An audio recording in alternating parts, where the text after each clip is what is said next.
Call now.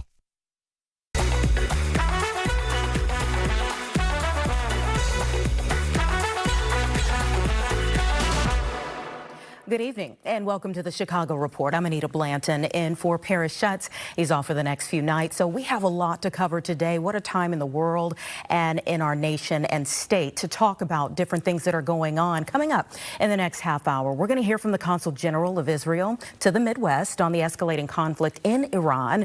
Plus, Inspector General for Chicago is going to break down a new audit that uncovers problems with the city's 311 service and how residents feel the effects of that.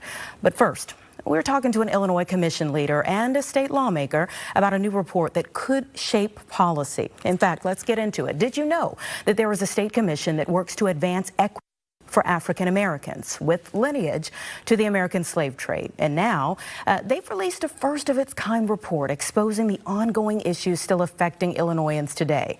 And they say that their report could lay the groundwork, in fact, for reparative action. Joining me now, Commission Chair Marvin Slaughter Jr. and State Representative Sonia Harper, serving as the bridge between community and lawmakers. Thank you both so much for being here. Thank you for having us. Marvin, I'm going to start with you. The Commission's report documents centuries of what you all have found to be racial harm in Illinois. So make that clear for people at home. Is that systemic things like housing, health, or specific instances that you are citing in this?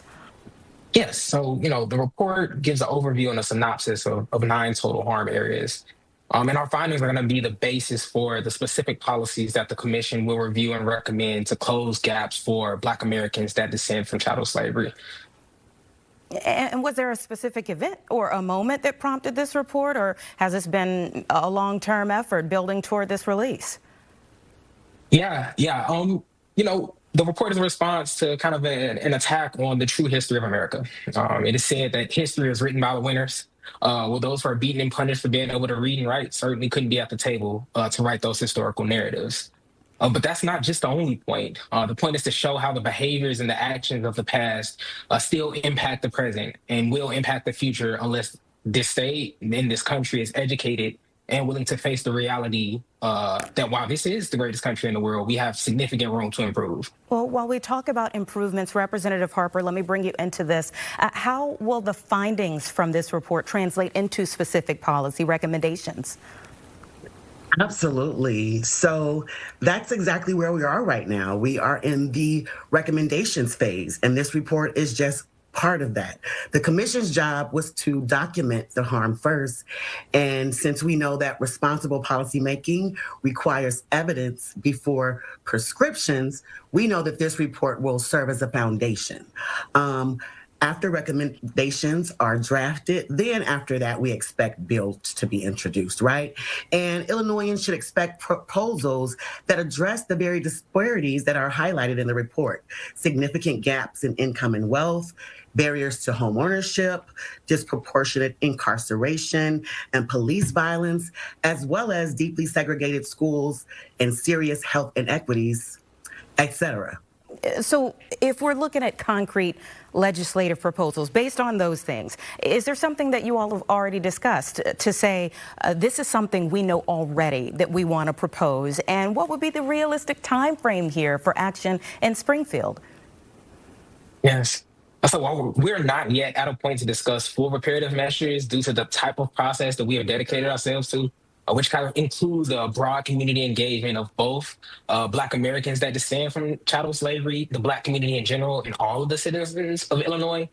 We have voted to approve the development of 2 proposals, one a data disaggregation bill and the other Office for Descendant Affairs. Okay, and how would you measure success in the end with your efforts? I think we would have to see. There has been centuries of harm, and repair is not going to be something that we can, even realize in a year. So this is a thing that we'll have to monitor. And when you use the term reparative justice, I'm no stranger to it. Many people aren't, but we do know it can be very politically divisive for sure. So how do you battle that? I mean, what does that mean in practical terms for 2026 in terms of what you're asking for people to get in the end? I think that when we talk about reparative justice, what we really mean is looking forward while acknowledging the past. It's about making sure that Black Illinoisans have a future that's better than what came before. I think it's about restoring communities that have been overlooked and harmed for far too long. And so for me, that means targeted investments where they're needed the most. Neighborhoods, schools, healthcare, and opportunities that were systemically denied. And how about this?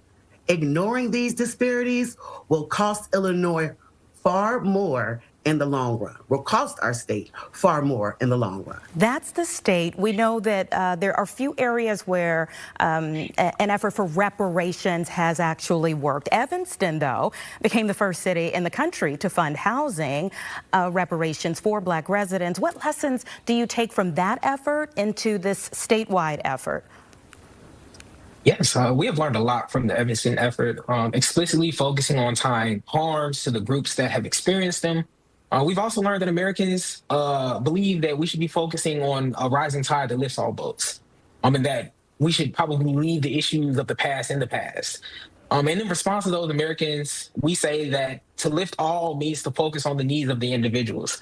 So we're inviting everybody into a conversation to focus on the needs of the Black American community that descends from U.S. chattel slavery. Well, I thank you both. I also think that Evanston shows that reparations works best when they're focused, when they're funded sustainably, and when they involve the community and clearly define who benefits. And so for a statewide effort, scaling carefully and keeping it practical is going to be key for us. Thank you both for being here. Really appreciate it. Please keep us updated on what happens from here. And now to some national news. We have video from the depositions of former President Bill Clinton and his wife, former Secretary of State Hillary Clinton. They were released yesterday. Both of the Clintons, of course, spoke in front of a House Oversight Committee last week. This is a part of the investigation into convicted sex offender Jeffrey Epstein. A moment that's causing a bit of a stir now is when Bill Clinton mentioned Governor J.B. Pritzker during his testimony, saying he might have flown on one of the Epstein's planes with him. Governor Pritzker responding to those claims today, saying Clinton was clearly mistaken. No, I had never met Jeffrey Epstein. I was never on Jeffrey Epstein's plane. I was never on any plane with Jeffrey Epstein or with Ghislaine Maxwell. Never met her. But you know who did? You know who palled around with both of them? Donald Trump did. People could see it like a tugging.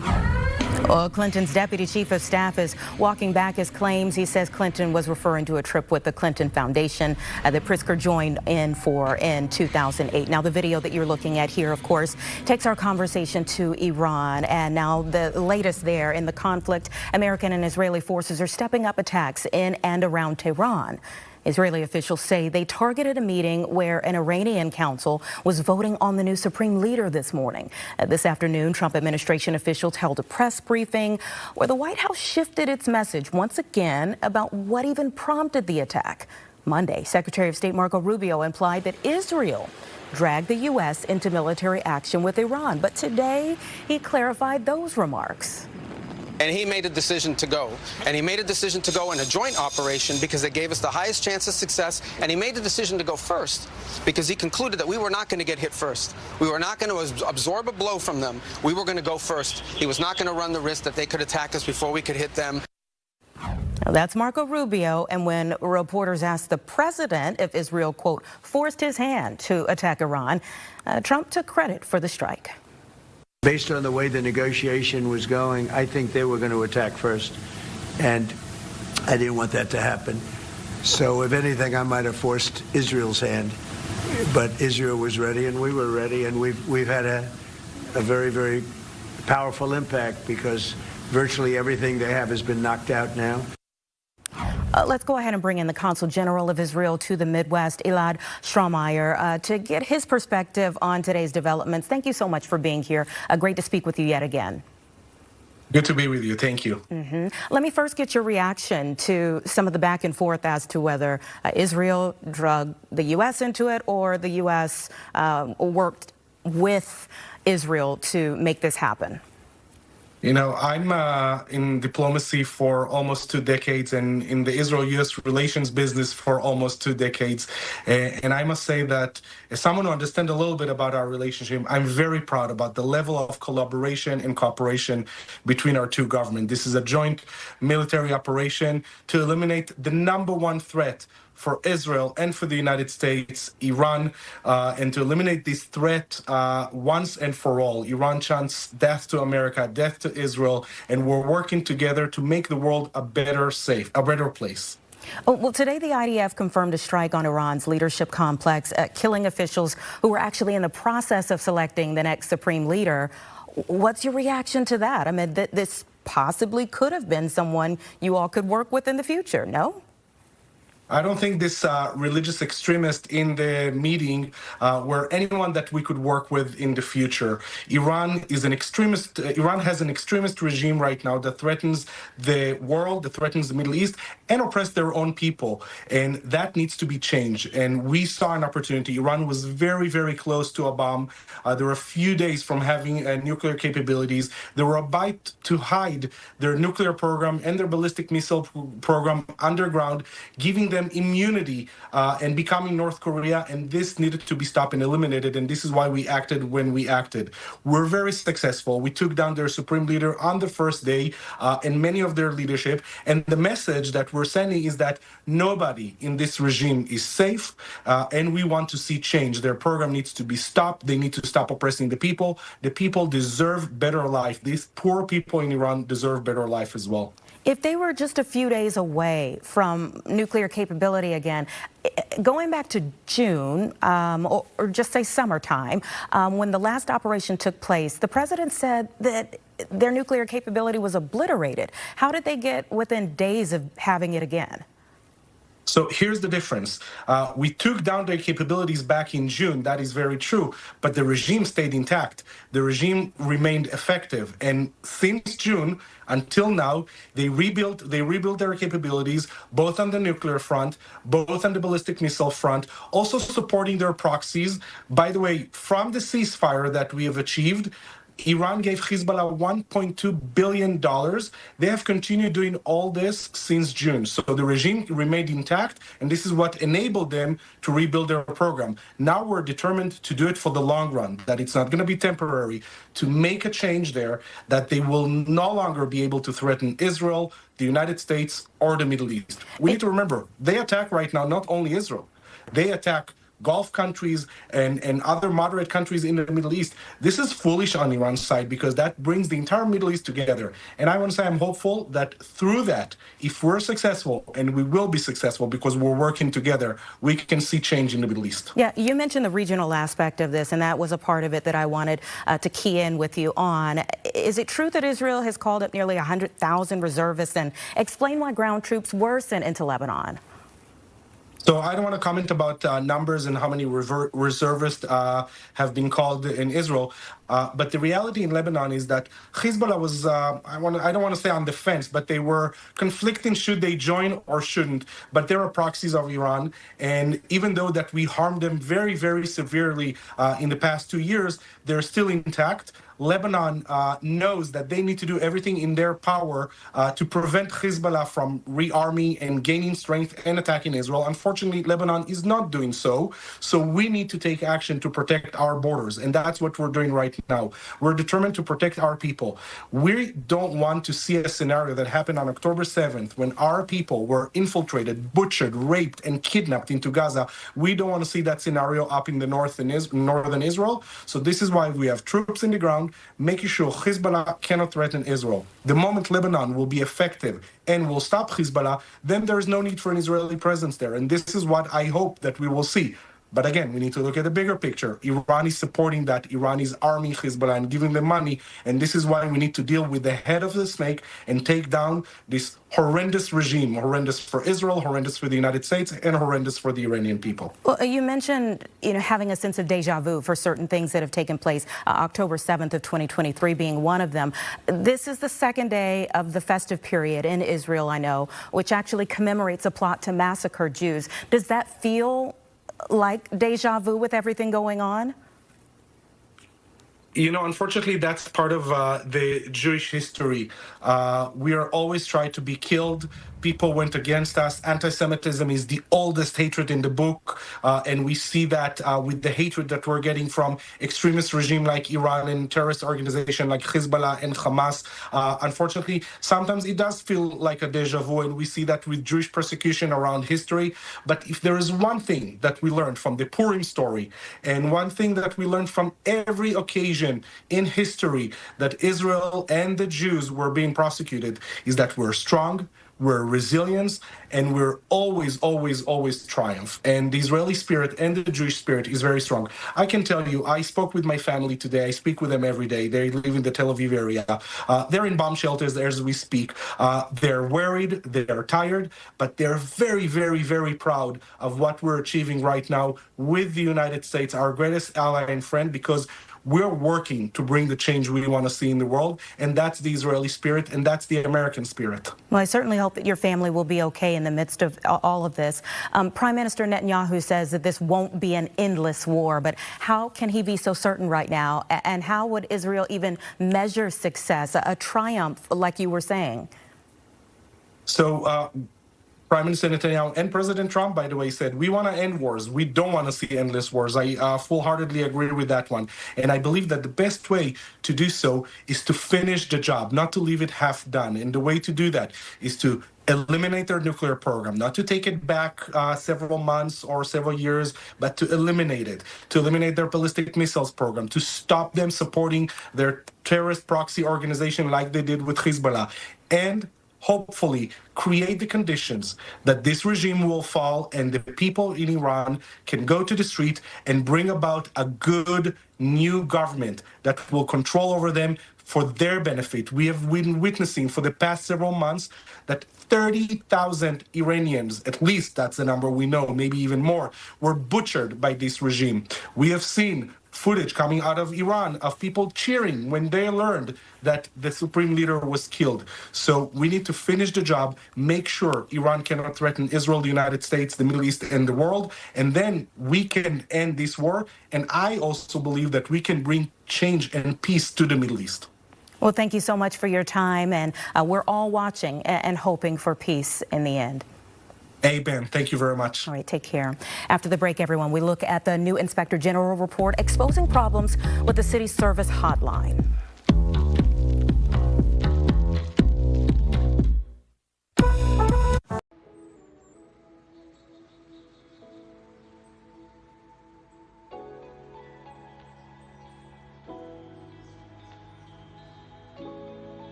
Law. A new report from Chicago's Inspector General slams the city's 311 service system. It is the number that you dial when you need to submit a request, maybe a complaint, or get critical information. But the audit calls 311's public-facing platform slow and unclear for users. So we're going to the source here. Joining us now to break down her findings and recommendations is Chicago Inspector General Deborah Witzberg. Thank you so much for your time. Thanks for having me. Okay, for years, there have been complaints about 911 in emergencies. But this is the first time that I've heard of an issue with 311. What brought on your investigation? This is a concern that we have heard about from Chicagoans across our travels through the city. So 311 was a system developed, in fact, to relieve pressure on 911. It was to set up an alternative place where Chicagoans could go to request non-emergency city services. So this is the point of entry. This is the touch point for Chicagoans who need to request any range of non-emergency basic municipal services, everything from graffiti removal to pothole repair to rat abatement to whatever they may need. They call 311 and ask for help from the city. What we found was that those requests go into what we heard many people describe as a black hole, that once those requests are made, the people making the requests have no good way to find out the status of their request. And the information that's publicly available is really unclear. What was the biggest problem that your audit uncovered to you? The biggest problem from my perspective has to do with this issue of the clarity of publicly available information. The situation we are currently in is one where a Chicagoan might call 311 and say, there's a pothole outside my house that needs repairing, it's not safe. And then they might go into the 311 system to check on the status of their request, and it could be marked completed, but they look out their window and the pothole is still gaping in the street. I think that sets up a real risk to people's confidence in the city's ability to provide basic municipal services. Yeah, so do you leave it at calling out the problem, or do you provide a list of suggested solutions? Always the latter. always recommendations. So we make a series of recommendations here, both to improve transparency around 311 requests, but also to improve the city's ability to use information about 311 requests to proactively improve city services going forward. Give us an idea of just how many people even use the system and the effects of the issues that you are calling out. I think the impacts are enormous. 311 gets more than 2 million complaints each year. So the impact of this on Chicagoans is enormous. So when you're doing your investigation, what are the steps that you take to get to your conclusions? This was a full-scale performance audit. So the steps there are that we do some background research to kind of gain a better understanding of the services at issue. We engage with the department. Here, that was OEMC, the Office of Emergency Management and Communications. We review records, we interview employees, we do some legal analysis on the city's obligations, and then we issue a draft report of findings and recommendations to the city department and ask them to respond. OEMC did that here. We've published their response alongside our findings and recommendations. And I should say, I am, as a Chicagoan who uses 311, really encouraged by OEMC's response. OEMC commits to improving the transparency of publicly available information and to gathering more resources so that it can make those proactive improvements to city services. Your tenure ends next month. There is already a committee, I'm not saying anything that you don't know, set up to start evaluating who could be the next Inspector General for Chicago. What should be the criteria that they're looking for, and what are your hopes for the person who will follow you? Well, I have great hopes for the next person who is lucky enough to do this job. It's a tremendous privilege to work in public service and in the service of Chicagoans. Independence is the hallmark and the lifeblood of this work. And so I hope that the next person in this seat finds a way to navigate the work in a productive and accessible way where independence remains that hallmark. Yeah, I mean, navigating the work also includes navigating the politics of it all as well. So on a final note here, is there another investigation that we should be looking out for very soon that's coming out? We have some more good stuff coming between now and the end of next month. Our quarterly report for the first quarter of this year will be out April 15th, so I hope folks will keep an eye out for that. Okay. Always appreciate having you on any show. Thank you so much for being here this evening. Thank you. All right. Some final thoughts, everyone, right after the break.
All right, welcome back, everyone. If you have questions or maybe you have some comments, hey, send a message in. Maybe you have a story idea about what you want Paris to look into. You can email us at parisonpolitics@fox.com. We want to hear from you, and that is it for us here tonight, but we've already started lining up guests for tomorrow. In fact, we have one guest on the most endangered here in the state of Illinois. We're going to be talking to Preservation Chicago, so it'll be a good conversation to have again on a Wednesday. With everything going on, we want you to tune in to be up to date on what's happening both here in our city, our state, and throughout the world. As always, keep up with us, all the needs that you need on fox32chicago.com and with the Fox Local app. Paris will be out for the rest of the week, but I'll be here back with you tomorrow. Hope to see you then.